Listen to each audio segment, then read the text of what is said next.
And we're good. Welcome to the Roundabout Cast discussing 2 chapters of One Piece. Ooh. Whoa! 1 podcast for the price of 2? Wait. Well, we usually give them 3, so we're shortchanging. But How that's come your mom lets you have 2 chapters? 1 podcast, 2 chapters. which is less than usual, but hey, it's not our fault. Shonen Jump wants to go on break and take rest. What is this? How dare they? Oda should be strapped to his chair and continue to write forever.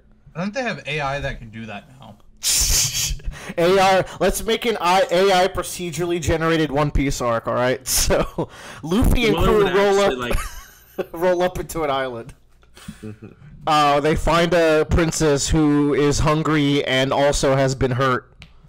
She has big titties. She has massive titties and Sanji bleeds. Zoro takes a nap. Meanwhile, Usopp gets lost and the arc goes from there. It's great. Why is Usopp? Wait, why did Usopp get? I was thinking of Thriller Bark where they the Weakling trio get lost in the forest. But you're right. As the rap said, choppers choppering. Choppers chop. I would love it if the One Piece rap says choppers choppering. Does it not? No, it's choppers doctoring. Oh. No, I like your version better. It's better.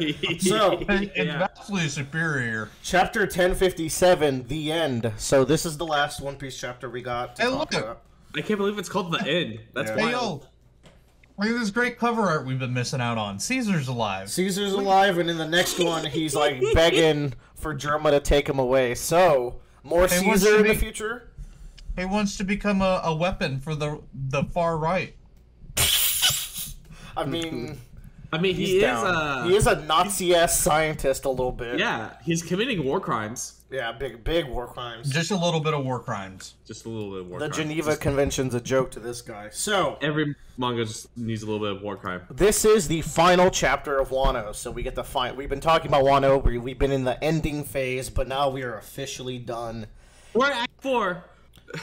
Well, Act 4 is the rest of One Piece, but we'll talk about Act 4 in the future. But there was 3 major things in this chapter I think that are worth talking about. So 1's Yamato, 2 is Momo, Kinemon, and Yamato together, and 3 is the ending bit with Hiyori, the play, and the Wano citizens. And how did y'all feel about this as the final chapter of the arc? Did people online generally like this chapter? It felt strange to me. People fucking hate this chapter. I'm not gonna pretend I hated it, but I did kind of come out of it going like, I like this. So to show my hand, I like this chapter because of the one scene that I loved, but the other 2, one I mixed on and one I straight up dislike. Well, I like how Luffy's just like, oh, there you are. And he's like a big dragon coming out of the sky, like about to attack their little ass ship. No, that's Momo saying "there you are" because there's an anger mark. He's feeling. Yeah, I like that. So I mean, we can jump into it. Let's open with the Yamato section. This is the section I'm a little mixed on, but it could sour. It's so beautiful. You think the Yamato section is beautiful, where they're just like, "Hey, I'm not joining the crew because I decided to walk the land of Wano." It's so beautiful. Oh my god. So, fun fact, as we all know, Tyler doesn't care if One Piece is good. He's just here for shits and gigs. This made, this confirmed my theories that Wano is the best arc. Oh my god. This is... Also, I don't agree with people saying the last few chapters were, like, rushed or bad. I think we covered a lot of ground very efficiently.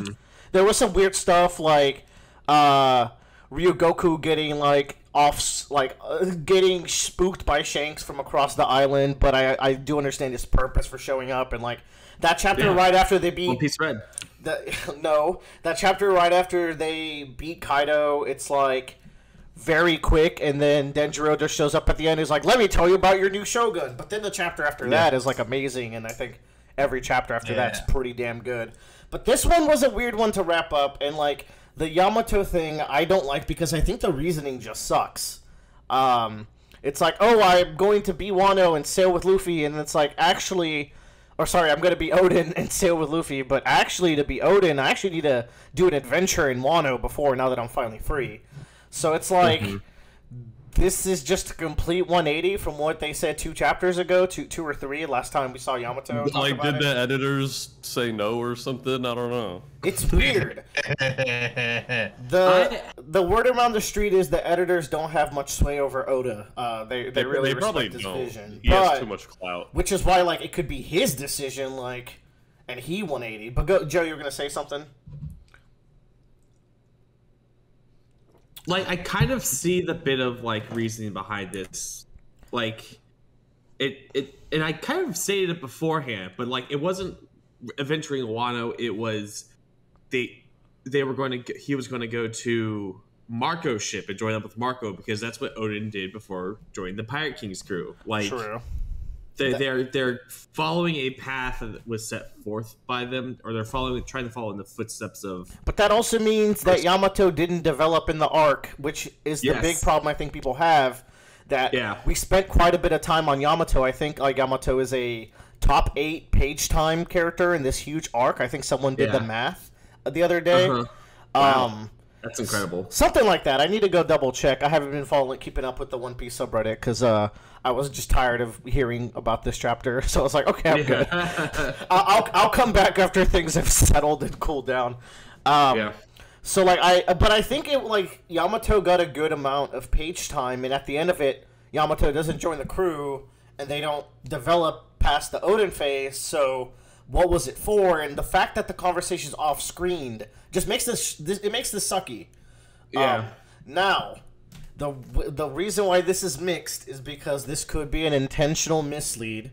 This is half copium, but also would half kind of make sense.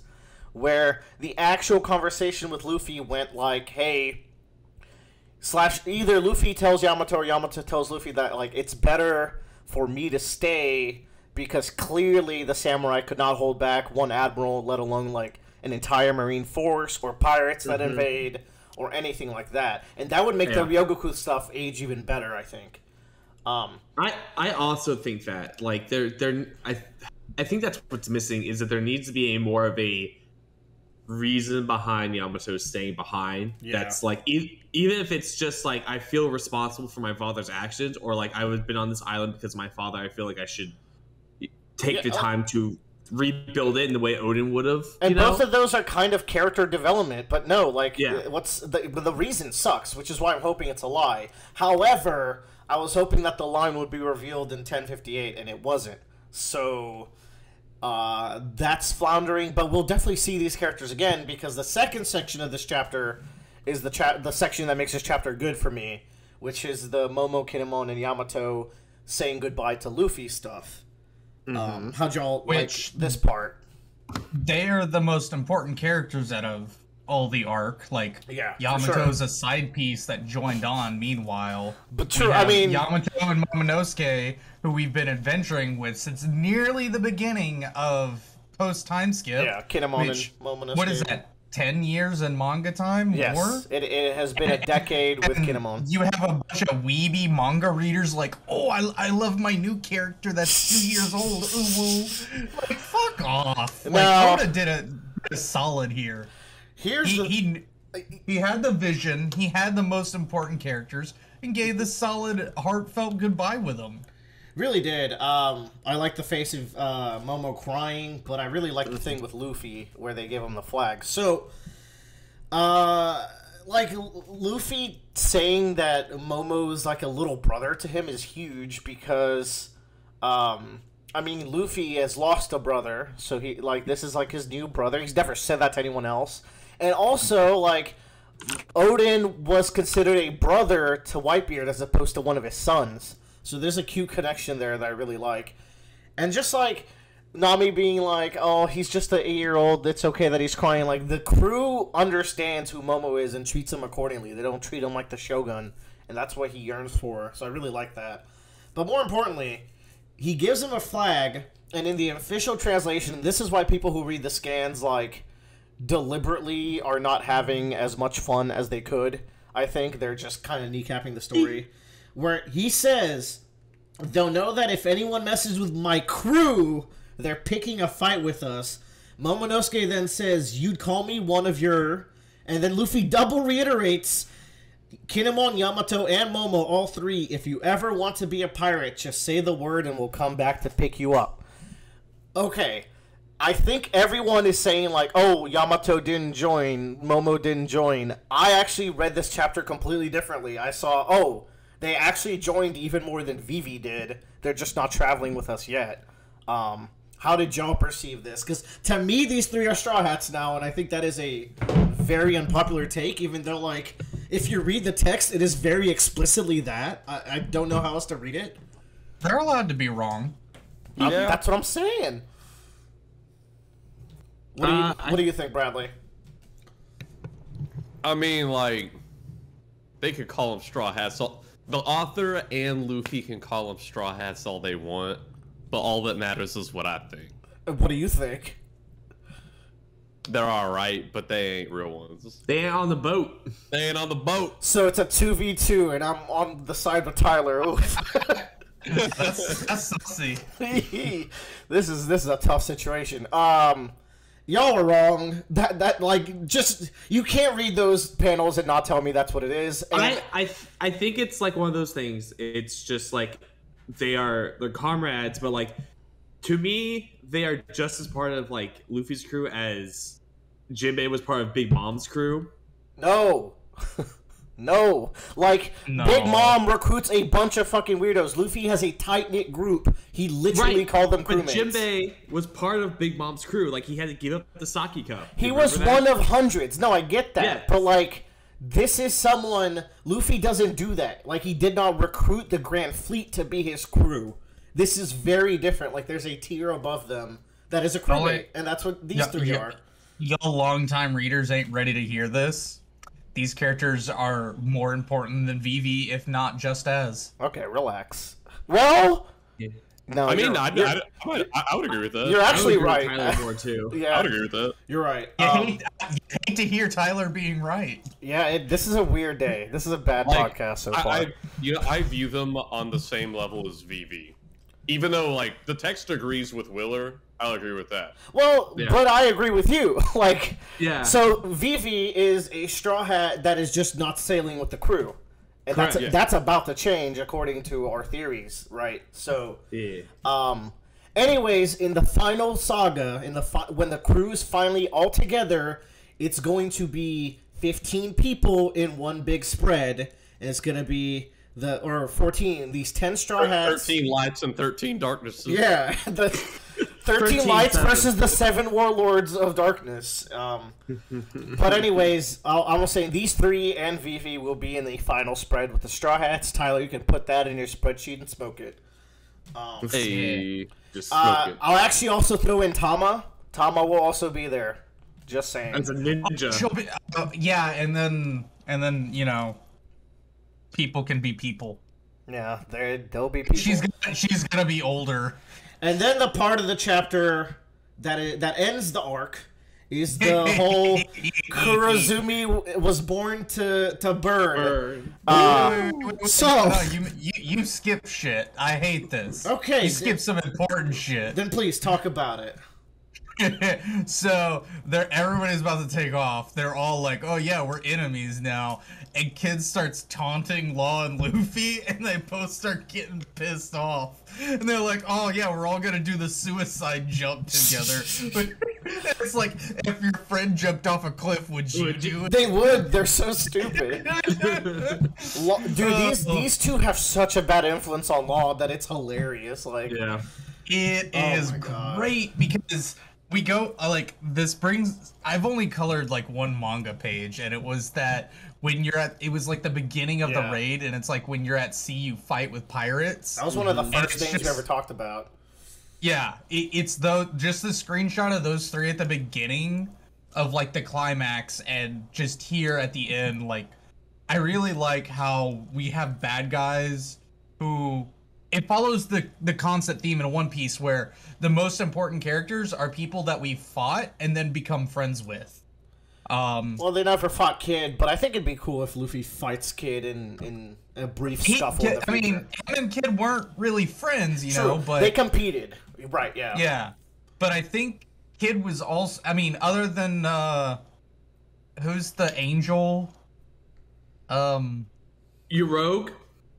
Yeah, Uroge and Sweet Bonnie are the only ones Luffy and crew haven't really encountered. Yeah, which wonder From what the their role will be. generation. Man, I have no idea. You know, like Uroge will get his head chopped off.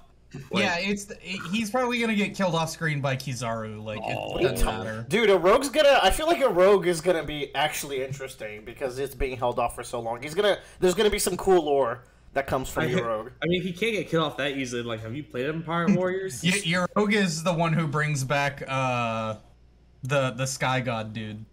Uranus? Oh, Eneru? I mean, maybe. Eneru. I could see it'd be cool if he was part of Blackbeard's crew at the end, but we'll see. Anywho, this is cute. Let's talk about Hiyori and the These are the pages that ends the Wano arc and saga. And how do you feel about that? Because I do not like this. Like, this should have not been the ending. This is a miss by Oda, big time. No, Hiyori's down with genocide. Yeah, cool message for this story that has reiterated multiple times that you are not born evil, but okay. So, I heard this is a translation thing. So, we do have the better translation. So, in the scans, they translated as Kurozumi were born to burn.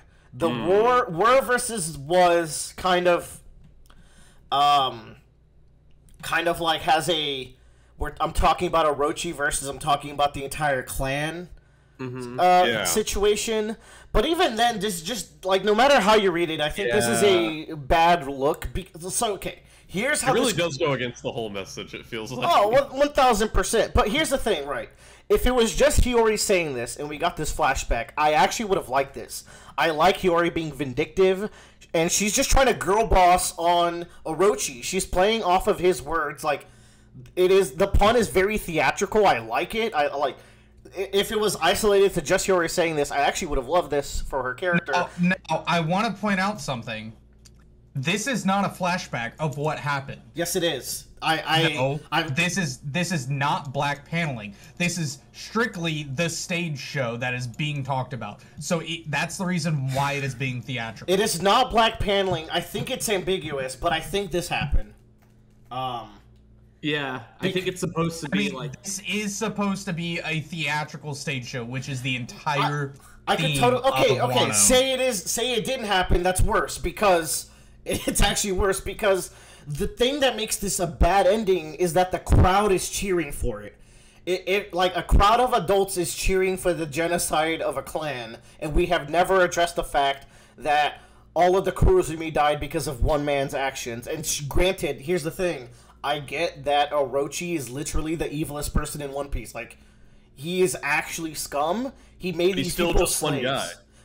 But it's like, if the line was like Orochi was born to or if it was Orochi Kurozumi was born to burn, it would have so Kurozumi means charcoal. It would have the pun, but it would also make it very much about Orochi, and everyone would be cheering about their oppressor dying.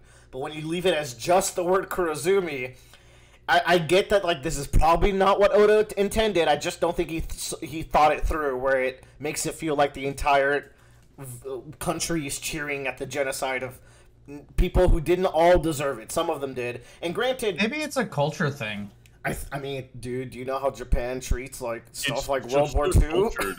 Yeah, I know, but like maybe he was the only. Well, yeah, maybe he was the only one of the Kurozumi left. Yeah. So, he was... I mean, also, she didn't set him on fire. He kind of set himself on fire. Like... Yeah, but she did twerk on him right on his dying breath. She teabagged the fuck out of him while Which I'm cool with. I just don't like the citizens cheering for. It was the last two Kurozumis that killed each other, so I mean... Yes.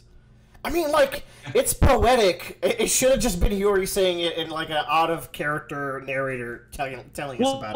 Well, you have to think about it is that if you look at the Kurozumi here, it's referring to both Kanjuro and Orochi. Yeah, I mean, Orochi's final line is the wrath of the Kurozumi clan will curse you until its last generation. So it's like, it's a direct burn and, like, come back to it. Yeah. So, yeah, I don't like it, man. I'm not a fan. I'm a fan. I like it all at the end because in this last 2 pages we have, this has been the saga of the mighty samurai, and, you know, it shows That's fine. the final piece of everybody together. That's fine and all if we didn't just, like, have a crowd cheering for genocide the page before. Yeah. Like, I don't feel as much empathy for these people. I mean, granted, they have gone through so much, so I do. But, like, they could stand to not be as, like, backwoods country folk. I mean...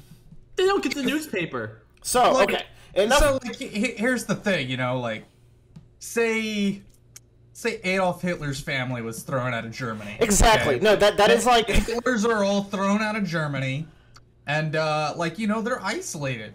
And it just happens to their family. And people say, fuck the Hitlers. You're right. That, like... Yeah. And then Hitler comes back and he's like, I'm taking over. I'm gonna kill all these people that had nothing to do with anything, me getting thrown out, and oppress them all. Yeah, like, I get you, and again, that is one person who has soiled the entire clan name. But in a story as thematic as One Piece, like, this isn't portrayed as like a twisted ending. It's portrayed as like a, yeah, let's fucking go, we killed them. It's like, ugh. Maybe they're all cheering for their clan and their liberation. That's what I think. I think what Oda is going for is that they're cheering about Hiyori's braveness. Like, she's the person who lived these 20 years and she was brave in these last few moments, and she twerked all over Orochi, and we're like, that's cool. Our queen girl bossed on him, but like, it just doesn't read that way. But what if we come back to Wano? The border's still closed. So there is a opening for us to come back to Wano. Now, I don't think we're going to address this Kurozumi thing, but I do think we'll address the Yamato thing if we come back. It's unlikely, but it could happen. I like how he asks here at the end, he's like, so where are we going to fly the flag? It's going to be right on top of the castle. It's going to be dope. So I saw a Reddit post talking about how there are no female samurai. Yikes. What? Like, Kiku Erasure, I see. Yeah. I mean, the One Piece community is transphobic as fuck if you've listened to anything that's been going on. So, that just is what it is. Not only transphobic, but also, I mean, like, they did clarify in their post, so, like, yeah, but he was, like, she was born with a male physiology, and I don't... So does Shinobu not... Like, I feel like Shinobu counts even though she... considers herself a ninja, so does Raizo. Like, I don't know. I just feel like everybody, male and female, trans, frog, especially the frog, had, like, a contribution towards the end. Don't forget that Kinemon's wife and village, like, would rather have been burned. They actually did get razed to the ground to cover for the samurai when they were giving them food. It was done very quickly in Act 2. But, like, people sacrificed for this. They did, and, I don't know. It makes me sad to just see a Reddit post about a character's dreams being dashed when, you know, that character's not even in the story anymore. So, I'd also consider, like, Yamato a warrior of also Wano. Hiyori as well. Yeah. Like, Hiyori worked on the cover, like, for 20 years. Like... She was Robin Hood. Yeah. Yeah, but One Piece fans don't want to hear that. No, they don't. They just want to talk about the fact that the crew doesn't stop to talk to each other more, which, like, oh, I'm sorry, Zoro never smiles. Zoro never smiles except these hundreds of panels. Question. So we're on 1058, all right? We'll move Caesar on. Clown. Yeah. Could Caesar Clown fit inside of, like, a mason jar? Probably. I think his being needs to be a certain amount of volume. I would wager. We have never seen like a Logia condensed to a small space, so I don't know. Well, I'm wondering, like could Kizaru fit inside of a light bulb, you know? Like, I'm wondering how compact they could make it. Thomas Edison took a tiny Kizaru and put him in the light bulb. Yeah, like, could you try... Like, if you had a copy of Kizaru in your pocket... would you kill it? Would you kill him? Yeah, I'm like, could you have beaten this guy if you just trapped him inside this really compact form? I don't know, That's, man. that's what Vegapunk knows. Yeah, only Vegapunk knows, so stay tuned one day. Just like, hey, you know what? Maybe you can go up to this guy with like a vacuum cleaner and just suck him all up and just kind of Dustbuster 3000 his ass. That easy. Man, I really think we might meet Vegapunk next arc. I need it soon, man. There's not many more arcs we can do this by process of elimination. Like, now's the time, right? I'm not crazy. Yo, we get back to the boat and we get classic Nami chewing out Luffy. Dude, one of my favorite gags in the series is whenever Nami does like a hockey feat just for being angry. It's so funny. It's like Even Jinbei acknowledges it. hockey. Yeah. And Jinbei's role in the crew, I saw some people saying like Jinbei has like as little role in the crew as Yamato. It's like, no, Jinbei fits right in. I disagree. Yeah. But we get bounties. Yamato literally had nowhere to fit in, and that's why she's not on the boat. No, Yamato would have done fine. Here's the thing. By the end of the arc, my heart was open to accepting Yamato as a crew member because I thought it'd be interesting to watch them grow. The only reason Kinemon's not on the boat is because Oda didn't want to retcon himself of why they changed clothes so many times without him beforehand. What are you talking? The reason why he's not on the boat is because in Wano, Usopp barely got to do anything. Like, there's too many fucking Straw Hats, so we'll see them at the end. I think that's a good decision. I just think the reasoning Oda went for was ass. Yo, but we got the one in posters. Let's talk about bounties, boys. Oh my god, they think Frankie's the fucking boat. Let's take it from the top, because that'll be fun. Chopper went to 1,000 bounties, an increase of 10 times. I like how Oda has to clarify. He's like, yes, he only went up 900 berries, just so everyone's aware of that whole situation. The biggest increase, statistically. I don't like this, because we had an entire subplot in Wano that culminates with Chopper becoming a monster, being like, I'm not a raccoon dog! And everyone's like, oh shit, we're sorry. Like, even Marco was like, oops. So, like, I think now would have been the time. Look, if Chopper doesn't have a Nami, like, a round Nami bounty by the end of the story as his final bounty, I'm actually going to be upset at Oda, because I think this gag... Oda, I don't think he will. Oda's come out and said in interviews, Chopper's ended up being the mascot.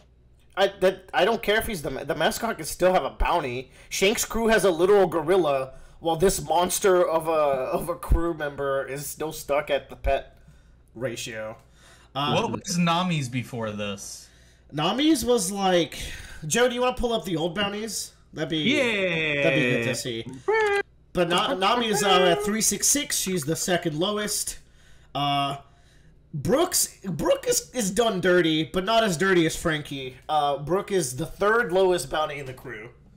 Followed by Frankie being the fourth. And yes, they think Frankie's the boat. I think they've seen Frankie in so many different forms that they just assume he's also the ship now. That's fucking hilarious. Okay, like he can transform. Like his first bounty was General Frankie, like his big robot. Shit.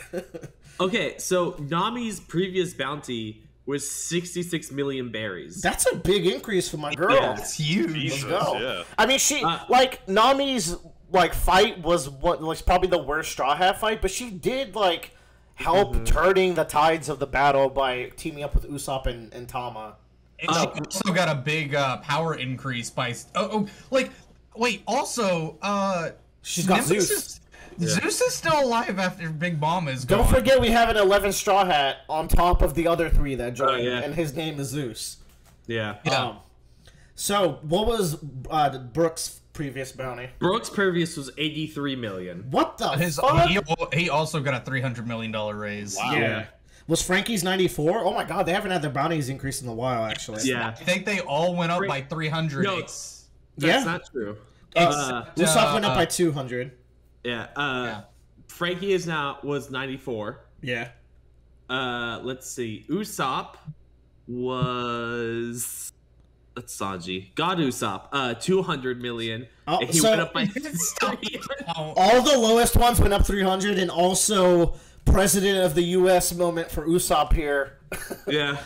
Except for Robin, who's went up by 800 million. Yeah, so, fucking finally, Robin has the bounty she almost should have always had. Yeah. This is the best bounty for me in the chapter is Robin's, because it's about time that like, okay, we can't hide this for much longer. We need to capture this bitch. Like, Robin's more dangerous to the world government than Nika. Like, that's why, like, when people were freaking out about Nika, I'm like, the information that Robin's capable of retrieving is far more dangerous. So to me, that was always she's almost 1 billion. That's crazy. Good for her.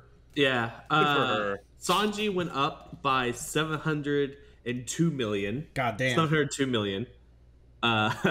Wait, Joe, you should have skipped him. We don't talk about number We don't talk about number 4. You're right. Jinbei went up just over 500 million as well. So aside from Luffy, that's the biggest increase, I think. But you got to keep in mind, Jinbei's bounty was frozen because he was a warlord, and then I don't think it went up since. Zoro's went up 800 million. Oh, never mind. God damn.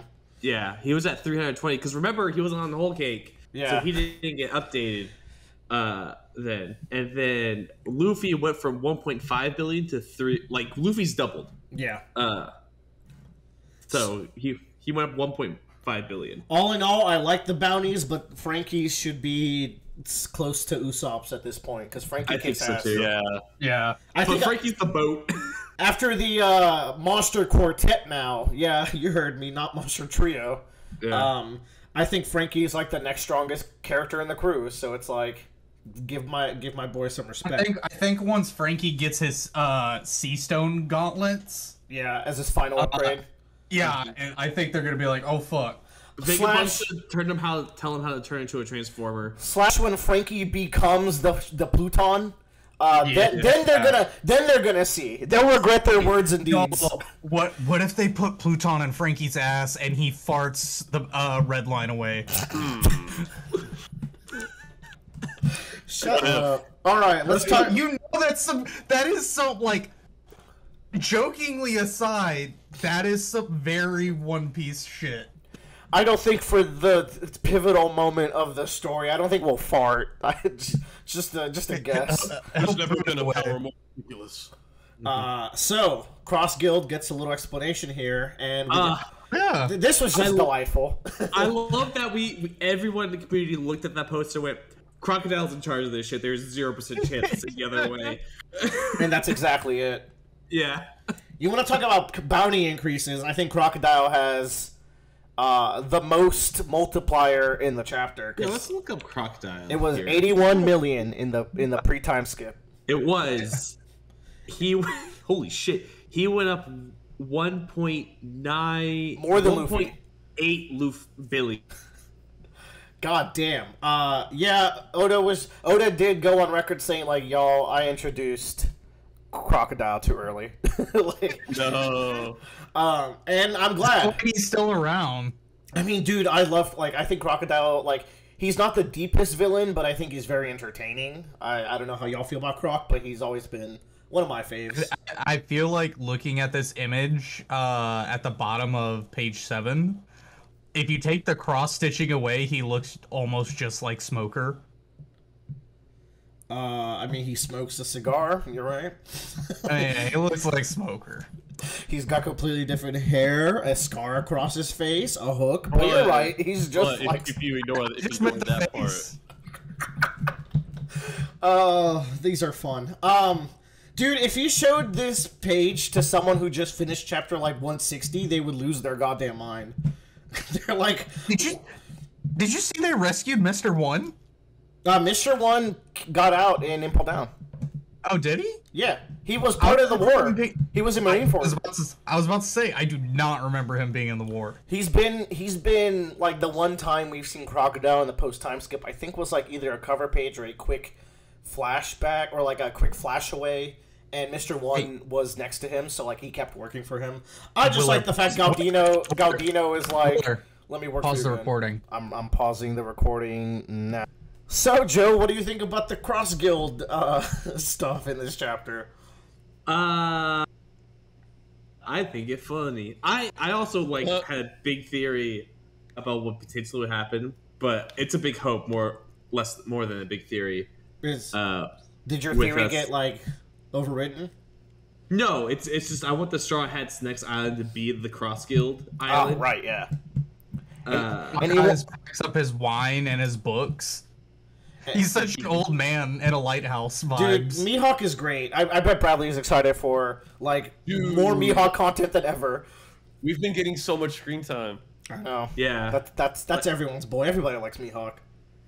I'm glad that we covered this instead of like some Marine telling us that this happened off screen and then just like telling us what happened. I'm glad we got a proper cutaway, a conversation about it. I like how they're bullying. Like, this chapter has a fun theming of the 2 new emperors are getting beat the fuck up by their crew members. Yeah. I think that's really cute. Also, the fact that Mihawk's bounty is mind-boggling. It is so fucking high. Yeah. It's higher than his captain. It's his world. We're just living in it. Because even they're like, no, like, he is the best swordsman. Even better than Red Hair. He really is. Mm-hmm. Man, like, this proves it once and for all that Mihawk has been Admiral, or Yonko tier. He just doesn't, like, conquer. He just likes killing time. He seems like he likes having his estate and just living like a pimp. Is it me, or is Mihawk acting kind of sussy? It's just the first time we've ever had to see Mihawk do any amount of strategizing at all. Like, it's the first time he's had to, like, survive and make plans, because he usually just shows up and fucks shit up. Yeah. It's also, like, he's definitely, like, a loner type character and does not like being part of a crew. And so this is a whole different environment for him, It's very much cool seeing, like, he's smart enough to be like, just forget about him, Crocodile, we can throw him under the bus later, let's just keep moving on and surviving. Right. Now, I don't think this chapter explains how, like, Mihawk ran into Boogie and decided to join, or did it? Oh, no, it did. It did. Crocodile. Yeah. Oh, Crocodile called him. Sorry. Mihawk. Yes.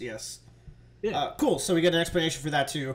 I like when they're addressing their followers, and Boogie says, "Where is my life taking me?" This is the most realistic thing a One Piece character has said. I do think it's cute that Crocodile has Mihawk's phone number. Like, they're all warlords, so they just all have, like, their own, each other's, like, snail phone number. Yeah, I mean, sometimes they might need each other's help for something. Probably not. I mean, I've got people in my phone that I went to high school with that I haven't spoken to since high school. It'd be like that. You're like, hey, remember me from track team? I remember me from track team. I heard we're both wanted for crimes. You want to team up? Yeah, that's relatable. Yeah. Okay. We didn't know Mihawk's original Frozen bounty. Okay. No, we did not. Oda has kept that close to the chest because he was like, I don't know how to make this work with power. I don't know how strong this man should be. And then the huge cliffhanger at the end. Yeah, so last thing we gotta talk about is the thing with the revolutionaries. They're talking to Kuma. It's very heartbreaking because Kuma is just like still robotic, just answering to commands. Yep. I don't know if they're gonna be able to rescue my boy. Because I quite like Kuma. I think he's so far one of the most tragic characters, despite like not showing up very often. I think his fate is very cruel and fucked up. Especially knowing that he's a secret revolutionary, so he cares a lot about freedom. What's interesting, I think, with this part is that we get to see a little bit about Dragon and how he feels about the Sabo situation. It's like the first time we get to see Dragon's morals a little bit. Because he doesn't condone the fact that Sabo might have killed a king. So it shows us that while Dragon's trying to take down the world government, he doesn't have this, like, all kings are bad mentality. ACAB with a K. Yeah. He is willing to see that, like, oh, just randomly killing kings is not what we're doing. So, like, I guess you could have always inferred this, but it's cool to actually see him have to consider that and see where he stands on that. And then, I think it's interesting that the world government has a fucking wiretap connected to their phone somehow. Yeah. Yeah. I wonder if they can hear the entire conversation, or if they're just could be like, oh, this phone reached out to this phone. That might be it. Yeah, it's called picking up a call to the Kamabaka Queendom. So, like, I imagine they just had the whole island tap at some point. Yeah. But we're also thinking in non-magic snail like society rules. We don't know the extent of snail technology yet. Yeah, they could work off of radio waves that melt our brains like 6G or something like that. Oda is dropping plot points. He hasn't explained the snail technology in depth yet. So, what's Sabo gonna talk about, gang? Dude, that cucked me so bad. I have no idea. I need to know. I think it's gonna be next chapter we see more of the revolutionaries, right? I hope so. God, I hope so. Please don't cut away. Like, if even they don't know what's going on and, like, why he did it and what the fuck, then I don't know. Yeah. He's taken Vivi. Yeah. And, God, I fucking hope so. her. That'd be cool. I bet Sabo's like, I have to find Luffy and get Vivi to her or something like that. Dude, you're making me nut. That would be so cool. So Bradley brought up a good point. I expected all the revolutionaries knew what happened. It seems like Sabo got split up from them and then did the bad thing, quote unquote. It's a flashback next chapter that's back to the reverie. That would be... Was Sabo on the list of names to remove from history? No. Vivi, Okay. Vivi is. Vivi, Shirahoshi, Blackbeard, Luffy were the people Im had posters of. Yeah. Which is like, what is... why those four? I don't know. But, man, I hope Sabo... Yeah, I would love for Sabo to have Vivi and he's looking for Luffy. I think that is a safe bet. Yeah. I would also like it if Sabo commanded Kuma to paw away Vivi, and maybe he'll explain that. The one thing I don't want, but I think will happen, is that we're going to cut away to something else for a couple of chapters and then cut back to this. I would be... What if Kuma pawed King Cobra, and that's why they think... That's what I was thinking. Like, Sabo does a big bang attack while Kuma teleports both of them away. They're both okay, or Cobra is like in his mortal death blows. Now, why would they think Cobra is dead but Vivi is kidnapped? Because they said Cobra is dead. He left a crown behind. I don't know. His jacket got burnt up. Well, if his crown's here, he must be evaporated. Obviously. Everyone thought the Straw Hats died on Archipelago, Sambodi. Yeah. They didn't think they died. Well, I forget what the wording was. Luffy thought they were dying. Yeah. I mean, he didn't know. He didn't know what was happening to him. And is this death as I sail across the world? I mean, he knew at that point, I'm sure. Yeah. Or maybe he's like, this is what it's like when you die. You just fly to heaven. On He does have a mental conversation with himself. Not mental, but he speaks aloud to himself of just like, oh, if this is what's happening to me, it's probably what happened to the rest of my crew. They're probably all okay. Yeah, he's not. He's not the dumbest person. Yeah, he's not Goku. Yeah. And final question: where do you think we're going, gang? Where are we dropping? First time in One Piece, we don't know where we're going. In Cross Guild. So long. Cross Guild. Joe votes Cross Guild. I don't know how you predict this. Like, there's nothing to go off of. I just don't think. Okay, Bradley hasn't given it some thought. I want them to run into Sabo. In any island. Okay, fair. They just go towards Sabo. The reason why I think Cross Guild won't work, you want the Davy back fight. I just don't see that happening because I think Luffy's crew would body everyone except for Mihawk. That's the way I see it happening is that they line up and they're about to fight, and Bug is like, "Oh fuck! If we all fight right now, we're going to lose, and everything I have is going to get destroyed." And so he steps in, and he's like, "Let's do a Davy back fight as like a interrupt, basically," and convinces them to do it. And then they're still gonna get smoked. Mihawk's gonna have to hard carry. Yeah, obviously. Maybe Crocodile got super strong over time, but I think he did some weights and impel down. I think fucking like anyone down to like Sanji or Robin is bodying Crocodile at the moment, but we'll see. Oh, you're not wrong. And in fact, that'd be kind of fun if we have a Robin versus Crocodile showdown. I would love Jinbei to teach the Straw Hats one form of hockey each, at least. That'd be cool. I think we're going to Shinx Island. This is the island that's introduced right as Wano starts. It's the island that Whitebeard had like a home base in where he would donate money to the island because he grew up there. And it's where Ace's and Whitebeard's true grave is, aside from their like memorial in Marineford or whatever that they made. So Luffy can go there, hang out with Marco for a little bit, talk about Ace, recontextualize the whole Joy Boy thing maybe, and then deal with Weevil finally. just like punt Weevil off the story. I forgot about that fucker. Yeah, he's out there somewhere doing something.